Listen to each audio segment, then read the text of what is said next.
മഹാരാഷ്ട്രയിൽ മഹാവികാസ് അഘാടി സഖ്യത്തിലുണ്ടായിരുന്ന ഭിന്നിപ്പുകൾ അവസാനിക്കുകയാണ്. കഴിഞ്ഞ ദിവസം നടന്ന വിശദമായ ചർച്ചയിൽ ശിവസേന UBT പ്രശ്നങ്ങൾ അവസാനിപ്പിക്കാൻ തീരുമാനിക്കുകയായിരുന്നു.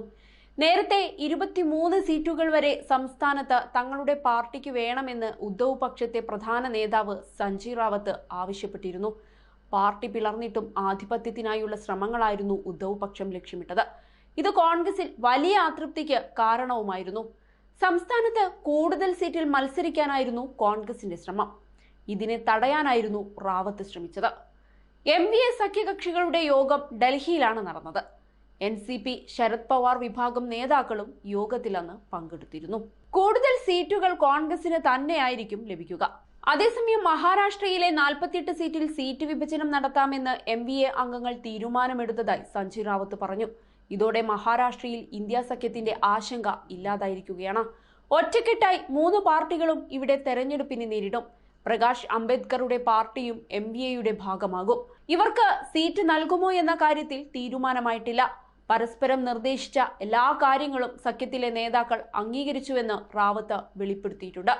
മഹാരാഷ്ട്രയുടെ ചുമതലയുള്ള ജനറൽ സെക്രട്ടറി രമേശ് ചെന്നിത്തലയുടെ നേതൃത്വത്തിലാണ് സമവായ ചർച്ചകൾ നടന്നത്.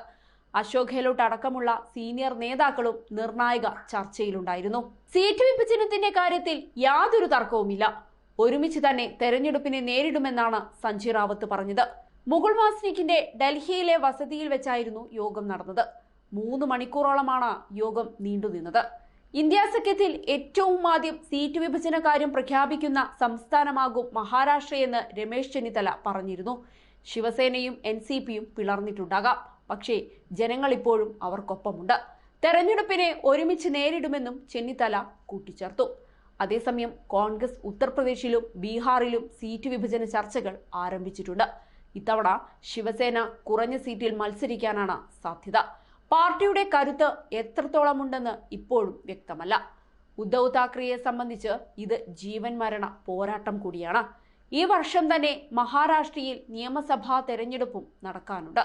അതുകൊണ്ട് NCP അടക്കമുള്ളവർ നേട്ടമുണ്ടാക്കേണ്ടി വരും.